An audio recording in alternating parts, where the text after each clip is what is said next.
Halo teman-teman semua, perkenalkan kami dari kelompok 2, tugas besar PKS 2. Pada kesempatan kali ini, kami akan menjelaskan program yang telah kami buat, yaitu program kalkulator statistika deskriptif.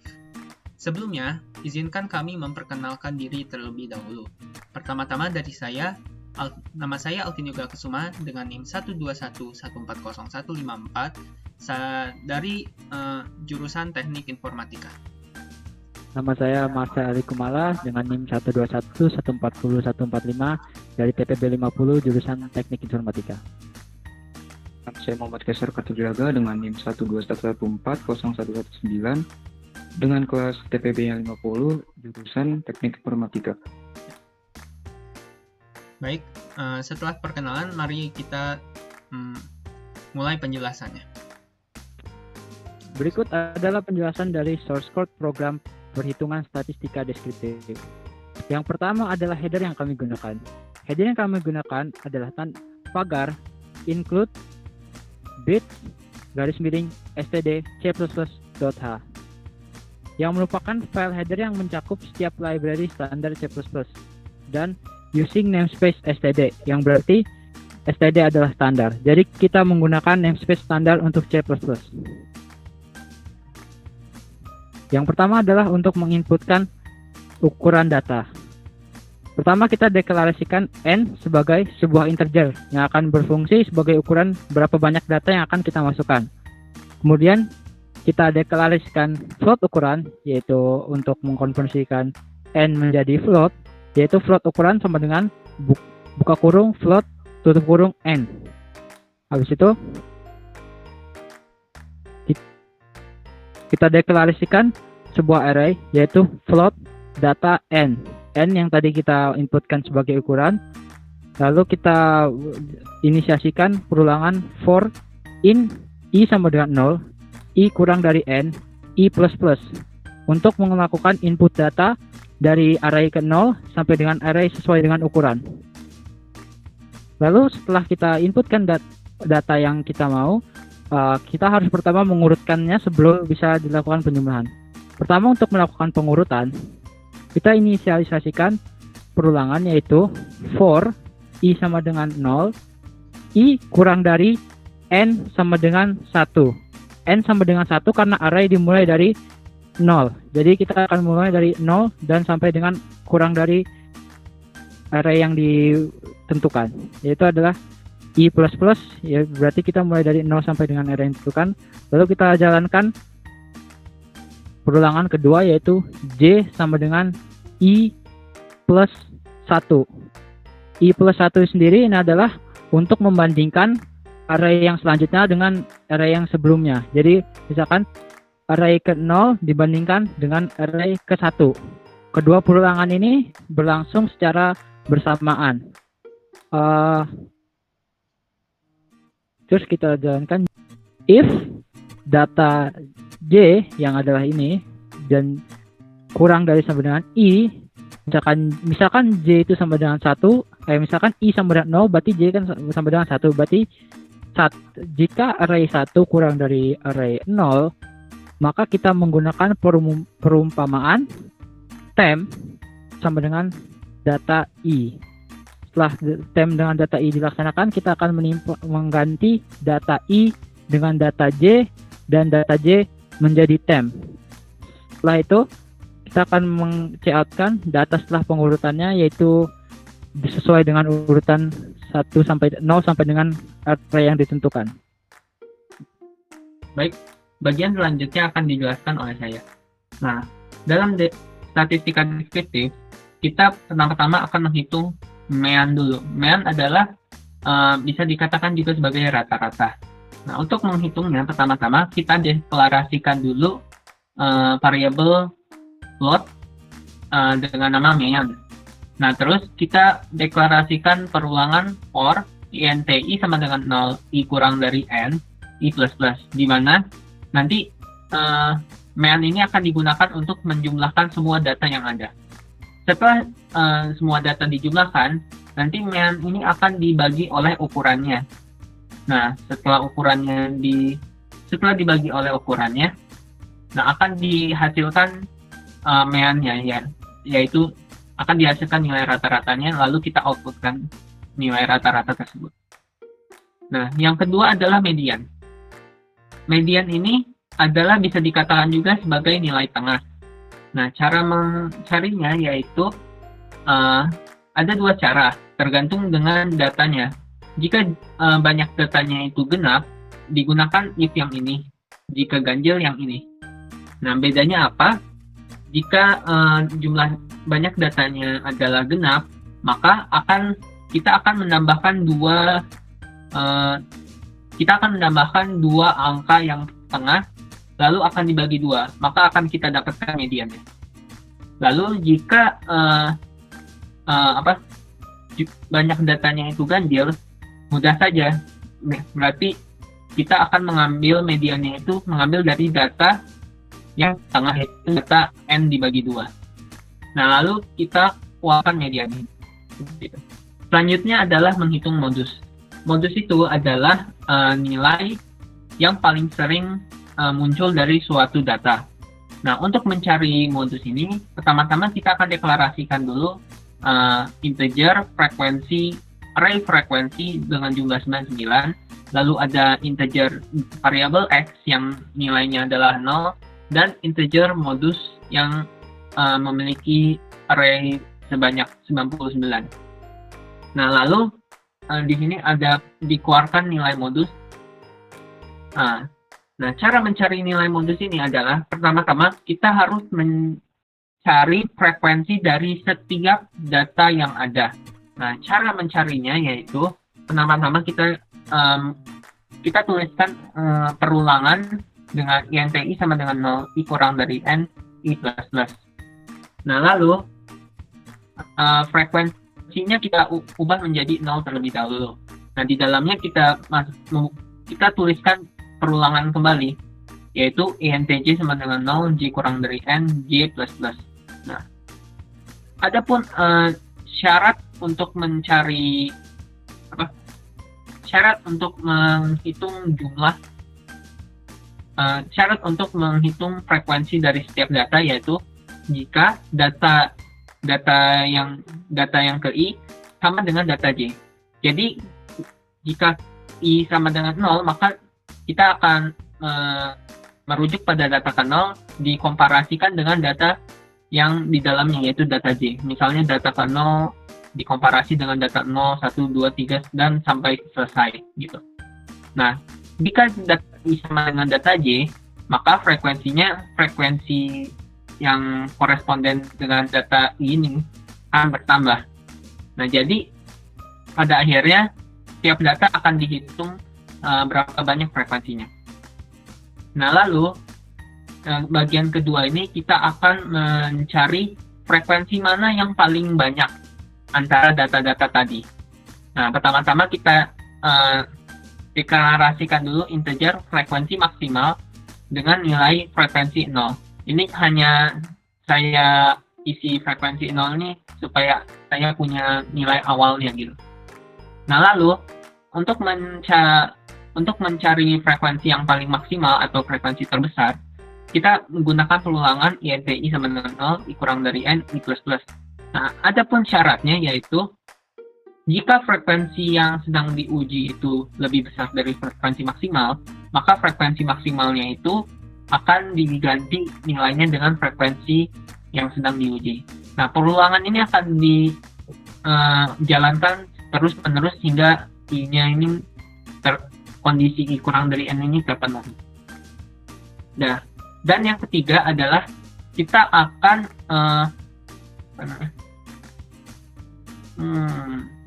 Nah, yang ketiga adalah bagian di mana kita akan mencari modus dari nilai tersebut.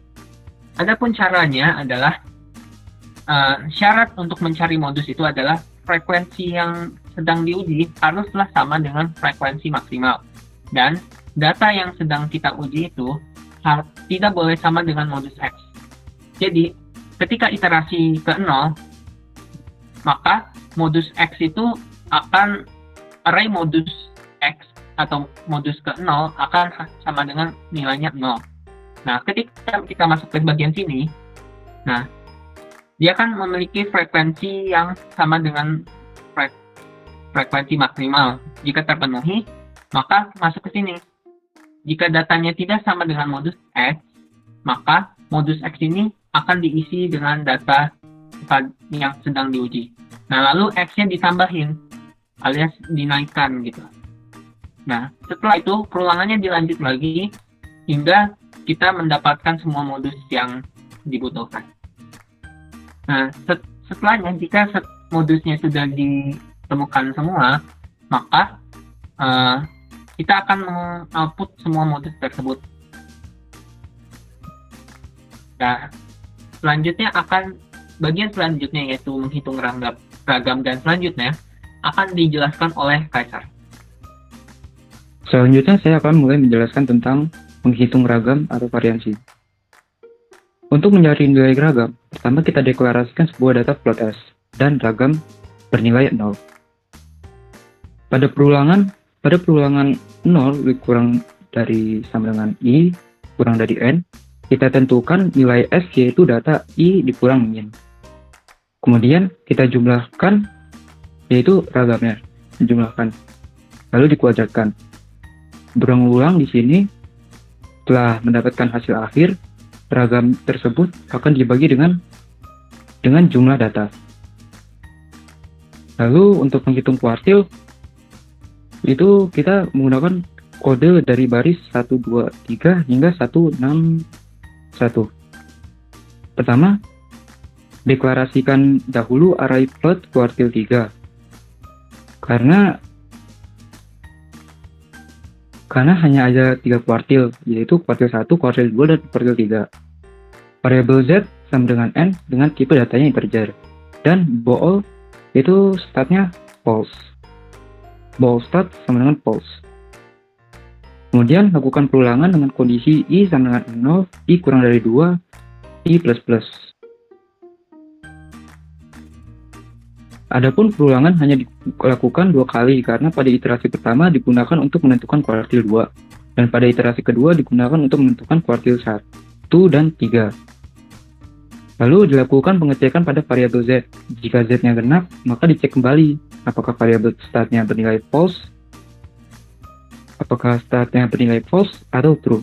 Jika statnya bernilai false, yang dilakukan adalah pencarian kuartil kedua.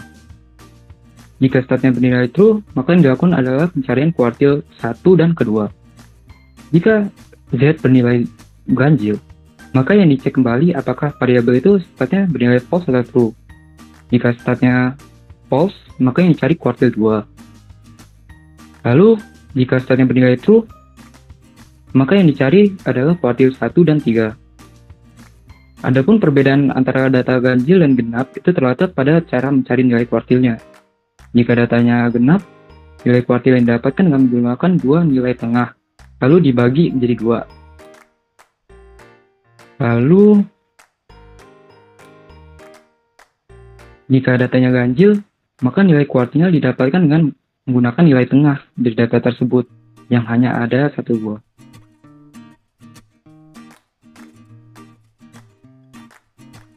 Ini kita keluarkan hasilnya. Lalu selanjutnya kita akan mencari cara menghitung wilayah antar kuartil. Untuk menghitung wilayah kuartil, itu kita deklarasikan DQ sebagai float. Lalu DQ ini sama dengan kuartil 2. Kuartil 2 ini adalah kuartil 3. Tapi karena ini array jadinya ditulis 2. Karena array berawal dari 0. Kuartil 2 dikurang kuartil 0. Yang artinya adalah kuartil 3 dikurang kuartil 1. Kita keluarkan. Selanjutnya yaitu menghitung batas bawah pencilan. Untuk menghitung batas bawah pencilan, kita deklarasikan dulu BBP sebagai float. Lalu dijumlahkan BBP itu kuartil 1 dikurang buka kurung 1,5 dikali wilayah antar kuartil. Lalu keluarkan BBP-nya. Pertama, untuk menghitung batas atas pencilan, kita deklarasikan dulu BAP. BAP bernilai kuartil 3 atau dalam arraynya yaitu 2 ditambah buka kurung 1,5 dikali DQ. Lalu kita keluarkan BAP. Selanjutnya kita akan mencari pencilan.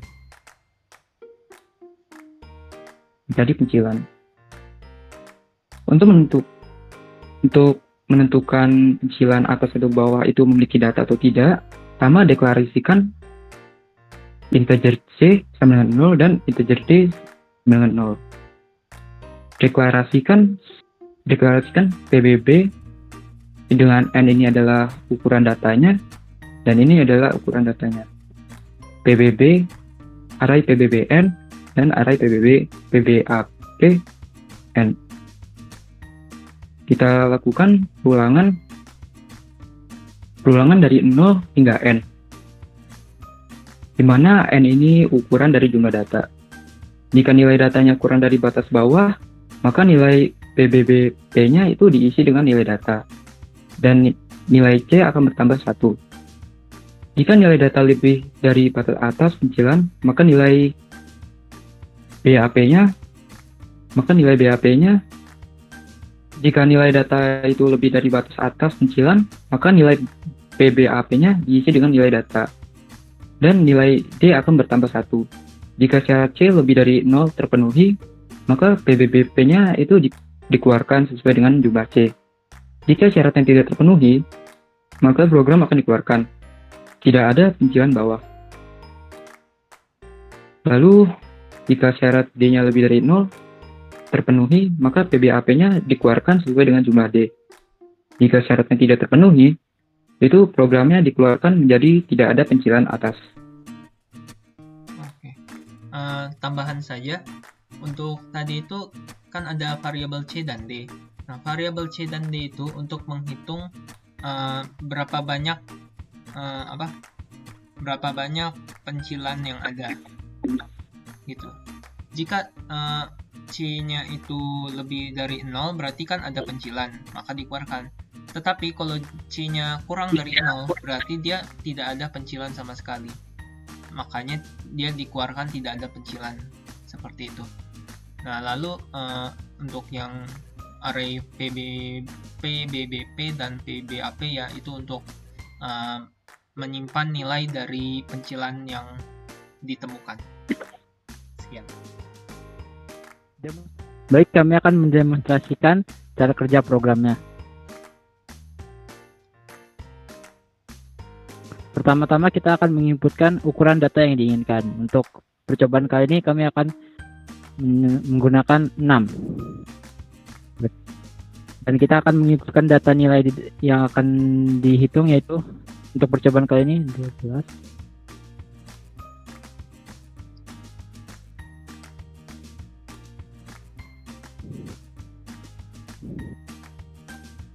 Dapat dilihat bahwa hasilnya untuk rata-rata atau mean 16,6667.